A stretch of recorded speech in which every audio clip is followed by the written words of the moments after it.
साड़ी का कमाल। सरस्वती जी और उनकी बहू रश्मि के बीच एक दिन बहस छिड़ जाती है। आखिर किसका काम ज्यादा आसान है, बहू का या सास का? माँ जी, सास को काम ही क्या है, आपके सारे काम उंगलियों पे तो हो जाते हैं। कुछ भी। हाँ, हिसाब तो उंगलियों पे ही हो जाता है ना। अरे बेटा, ऐसा सिर्फ अभी लगता है। जो मुझे करना पड़ता है ना, वो तुझे करना पड़े तो समझ आएगा कि असली काम का पहाड़ कैसा होता है। ठेले बराबर वजन भी नहीं है आपके काम में, और बात पहाड़ों के वजन की कर रही हैं आप। तू ऐसा करती ही क्या है घर में बेटा, ये तो बता मुझे। मैं थोड़ी ना कुछ करती हूँ, सब जादू से हो रहा है इस घर में। अरे एक दिन मेरा काम करोगी तो समझ आएगा। Okay okay, shut up. कल से मैं घर के काम करूंगी और तू मेरी जगह हर चीज का हिसाब रखना, ठीक है?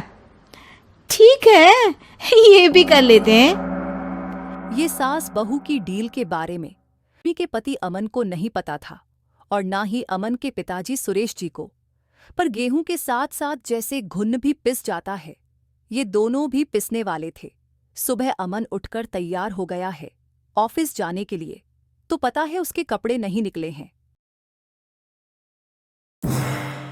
अरे रश्मि, तुमने मेरे कपड़े नहीं निकाले? अपनी माँ से पूछो ना, उन्हीं का काम है ये। अमन अपनी माँ के पास जाता है। अब मेरे कपड़े आज आप देने वाले हो क्या माँ? हाँ, देना तो मुझे ही चाहिए, पर तेरी बहू ने कपड़े धोने ही नहीं डाले, तो कोई भी धुला हुआ कपड़ा नहीं है बेटा। हैं? ऐसा क्यों? कपड़े तो धोने आप ही देते हो ना माँ? अरे बहू ने तुझे बताया नहीं, अब हम अदल बदल गए हैं। मैं अब बहू और तेरी बीवी सास। अमन परेशान हो गया। वो बिना स्त्री के कपड़े पहनकर ऑफिस चला गया। सरस्वती जी अपने घुटनों के दर्द के कारण झुककर घर साफ नहीं कर पा रही थी और ना ही खाना बनाना याद रख पाई। उधर रश्मि पहले ही दिन घर की चाबी घुमा चुकी थी और 300 रुपये का हिसाब अलग नहीं मिल रहा था।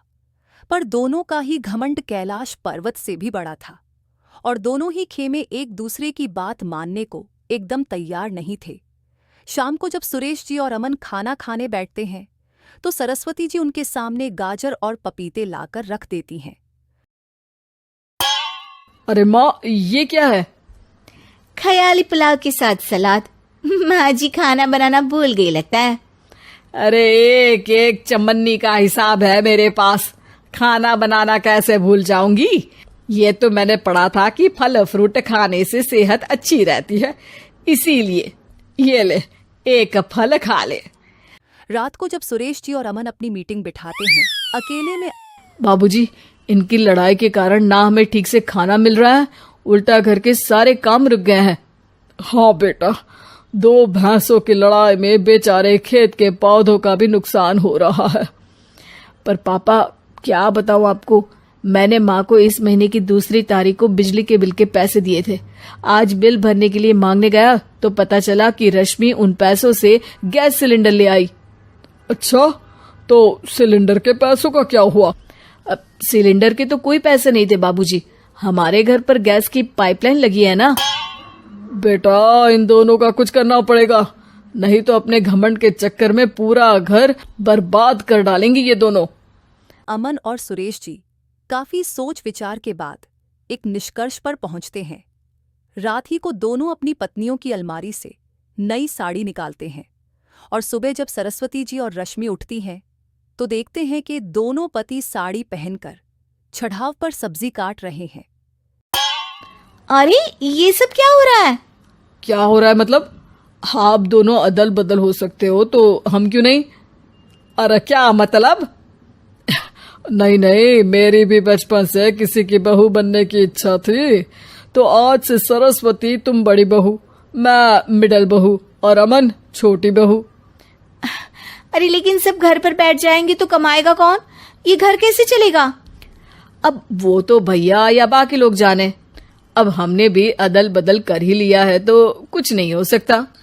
रश्मि और सरस्वती जी समझ में आ जाता है कि उन दोनों की आपस की डील की वजह से इन दोनों को बहुत परेशानी हो रही है और उनके अहंकार ने दूसरे को कितनी परेशानियां दी हैं। अब असल में माँ जी आप सही थी, सास बनना बहुत मुश्किल है। अरे हाँ बेटा, और तू भी, मुझसे तो नहीं हो पाया सब घर के काम, वापस बदल ले क्या? हाँ हाँ बिल्कुल माँ जी, और अब आप दोनों भी बदल लीजिए। कोई आ गया तो आप दोनों को देखकर क्या सोचेगा? अच्छा है, आप दोनों के समझ में ये बात तो आई। मैं फटाक से कपड़े बदल लेता हूँ। अरे रुक जा बेटा, एक फोटो ले लेती हूँ तेरी। मेरी बेटी होती तो तेरे जैसी ही दिखती साड़ी में। और मेरा फोटो नहीं लोगी?